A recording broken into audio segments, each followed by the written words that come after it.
Top forward কেকগুলো খুব সুন্দরভাবে stable রাখার বেশ কিছু টেকনিক আছে যেগুলো যদি আপনি ফলো করেন তাহলে আপনার কেকটা কখনোই পড়ে যাবে না বা সম্ভাবনা খুবই কম থাকবে যে সেটা পড়ে যাবে বা আনস্টেবল অবস্থায় থাকবে।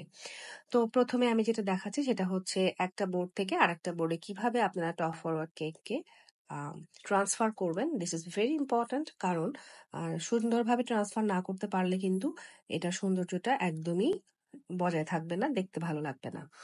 এবার আসি যে কিভাবে আপনারা এভাবে সুন্দর করে ট্রান্সফরমেশনে আনতে পারেন বা বোর্ড ট্রান্সফার করতে পারেন।